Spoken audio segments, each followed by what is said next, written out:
Good morning. March is Women's History Month.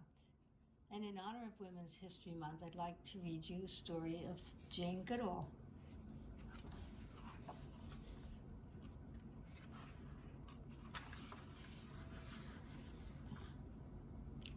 When Jane was a little girl, her father gave her a stuffed chimpanzee named Jubilee.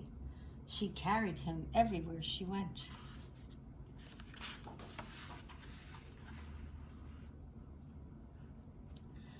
Jane loved animals very much. She wanted to live in the jungle with the wild chimpanzees, just like the heroes of her bedtime stories, Tarzan and Jane.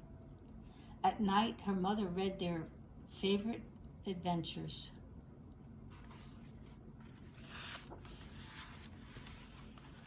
But Jane could not afford to go to college to study animals, so she would have to study them in her own way.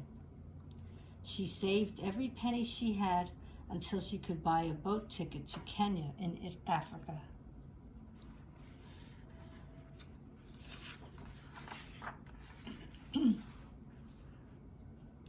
When she arrived, Jane met a well-known scientist named Louis Leakey. He was looking for a chimpanzee researcher willing to study them in the wild. He thought that they could learn about humans by studying apes. It was the opportunity Jane had been waiting for.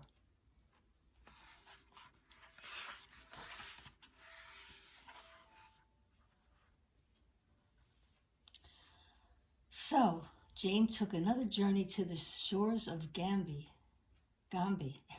in Tanzania. To start with, she couldn't see any chimpanzees, but she had the feeling that they were near, watching her.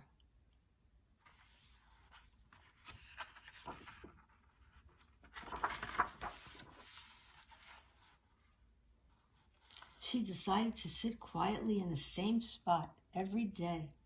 A small group of chimpanzees appeared, finally, and let her sit with them. Jane had been accepted into the family.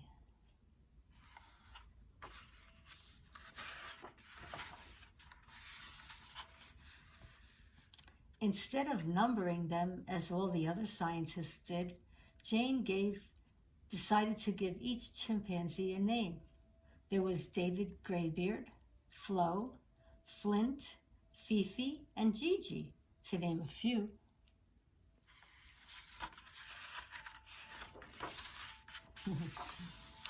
By watching them carefully, she noticed that some chimps were kind, quiet, and generous, while others were bullies. It seemed that humans and chimps were not so different after all.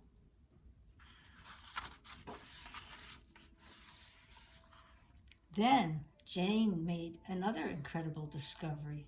Chimpanzees could make their own tools. This was something only humans were thought to do.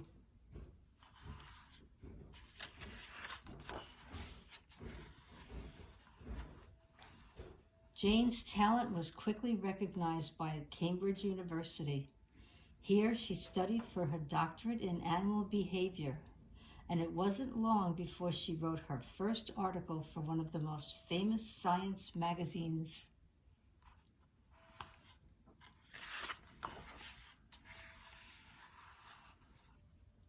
Jane continued to study chimps in the Gombe for 40 years, but jungles were starting to disappear across Africa, which put all animals in danger. She knew she had to do something.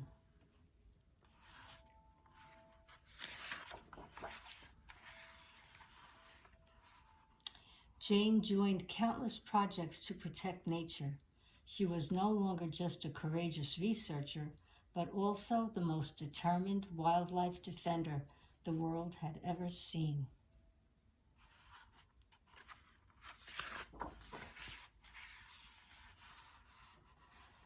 And the little girl who loved animals challenges us to be kind to nature, because if chimpanzees can live in harmony with their environment, we can too.